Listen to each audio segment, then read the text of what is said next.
નાનો હતો ને ત્યારે એવું હતું કે મોટા થઈને ગજની જેવી બોડી બને. બોડી તો એવી બની નહીં, યાદ શક્તિ એવી થઈ ગઈ છે.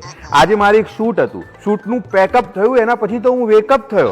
એ લોકો કહે કે તમારે લખી રાખવું જોઈએ ને, પણ લખવાનું યાદ તો આવવું જોઈએ ને. એ બધું છોડો, ભાભી જોડે ડેટ હતી એનું શું થયું? આજે ડેટ હતી. અલા ગરમ ચીપિયાના ડામ આપશે હવે. યાર આ એઆઈ નો જમાનો છે, લખ્યા વગર જાતે જ ઇવેન્ટ ક્રિએટ થઈ જાય એવું કંઈ ના થઈ શકે? વાત તો સહી થઈ જ શકે ને. ચલો બતાવો.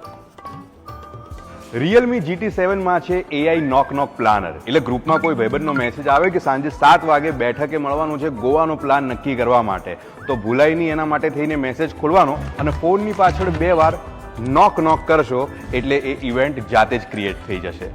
એટલે પત્નીની સરપ્રાઈઝ બર્થડે પાર્ટીનો ભપકો હોય કે છેલ્લી તારીખે બિલ ભરવા માટે પપ્પાએ આપેલો ઠપકો હોય, ખાલી 2 વાર નોક કરવાથી મેન્યુઅલ ટાઈપિંગ વગર આ ફોન એ સીધો ગૂગલ કેલેન્ડરમાં તમારી ઇવેન્ટને ઇન્ટિગ્રેટ કરી દેશે. આ ફોનનો એઆઈ ટ્રાવેલ સ્નેપ કેમેરા એ એક્સ્ટ્રા ઓર્ડિનરી છે અને ગેમિંગ એક્સપિરિયન્સ અને બેટરીની વાત કરીએ તો તમે થાકી જશો પણ આ ફોન નહીં થાકે. So do not miss this opportunity to get India's first advanced AI phone Realme GT7 with Knock AI Planner.